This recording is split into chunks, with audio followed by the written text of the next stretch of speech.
That frolic under the Selham cedar proved to be a mistake. Whenever not supervised by a schizophrenic governess, whenever not being read to, or walked, or put to bed, Lucette was now a pest. At nightfall, if Marina was not around, drinking, say with her guests, under the golden globes of the new garden lamps that glowed here and there in the sudden greenery, and mingled their kerosene reek with the breath of heliotrope and jasmine, the lovers could steal out into the deeper darkness and stay there until the nocturna, a keen midnight breeze, came tumbling the foliage. Touchant la remée à soirée, the ribald night watchman expressed it.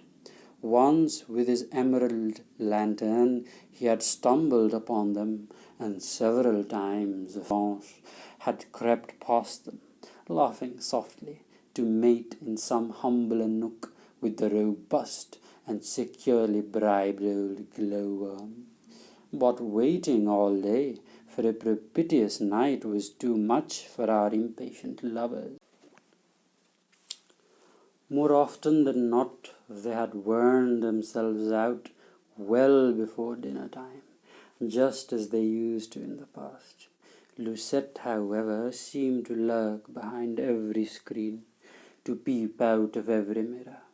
They tried the attic, but noticed just in time a rent in its floor through which one glimpsed a corner of the mangled room where French, the second maid, could be seen in her corset and petticoat, passing to and fro.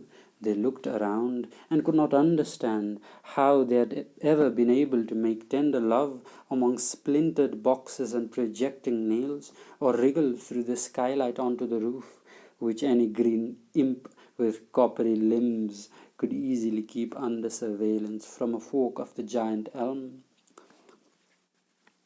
There still was the shooting gallery, with its orientally draped recess under the sloping roof, but it crawled now with bedbugs, reeked of stale beer, and was so grimy and greasy that one could not dream of undressing or using the little divan.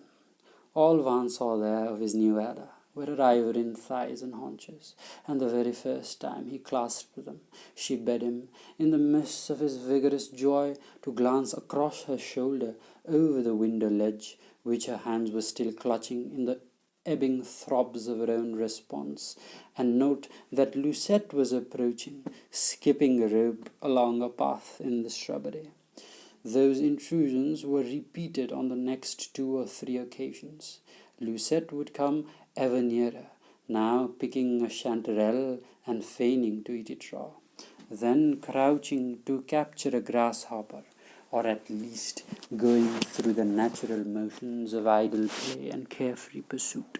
She would advance up to the center of the weedy playground, in front of the forbidden pavilion, and there, with an air of dreamy innocence, start to jiggle the board of an old swing that hung from the long and lofty limb of Baldy, a partly leafless but still healthy old oak, which appeared, I remember one, in a century-old lithograph of Ardis by Peter de Rust, as a young colossus protecting 4 cows and a lad in rags, one shoulder bare. When our lovers, you like the authorial possessive, don't you, Van, happened to look out again, Lucette was rocking the glum decal, or looking up at an imaginary woodpecker, or with various pretty contortions, unhurriedly mounting the grey looped board and swinging gently and gingerly, as if never having done it yet, while idiot duck barked at the locked pavilion door. She increased her momentum so cannily that Ada and her cavalier, in the pardonable blindness of ascending bliss, never once witnessed the instant when the round, rosy face, with all its freckles aglow, swooped up and 2 green eyes levelled at the astounding tandem.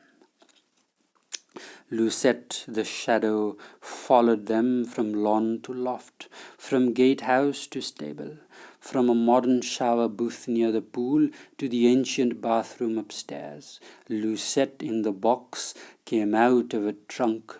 Lucette desired they take her for walks. Lucette insisted on their playing leap-toad with her, and Ada and Van exchanged dark looks. Ada thought up a plan that was not simple, was not clever, and moreover worked the wrong way. Perhaps she did it on purpose. Strike out, please, Van. The idea was to have Van fool Lucette by petting her in Ada's presence, while kissing Ada at the same time, and by caressing and kissing Lucette when Ada was away in the woods, botanizing. This, Ada affirmed, would achieve two ends: assuage the pubescent child's jealousy, and act as an alibi in case she caught them in the middle of a more ambiguous romp.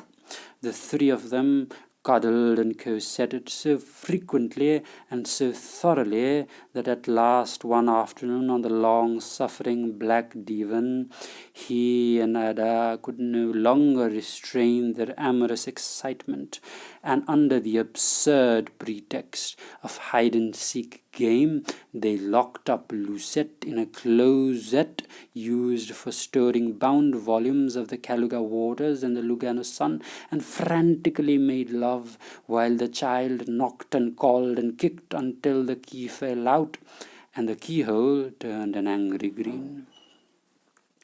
More objectionable yet than those fits of vile temper were, to Ada's mind, the look of stricken ecstasy that Lucette's face expressed when she would tightly cling to Van with arms and knees and prehensile tail, as if he were a tree trunk, even an ambulating tree trunk, and could not be pried off him unless smartly slapped by Big Sister.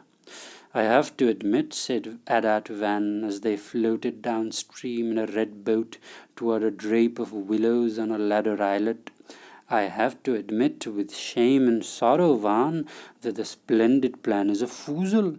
I think the brat has a dirty mind. I think she is criminally in love with you. I think I shall tell her you are her uterine brother, and that it is illegal and altogether abominable to flirt with uterine brothers. Ugly dark words scare her, I know. They scared me when I was 4.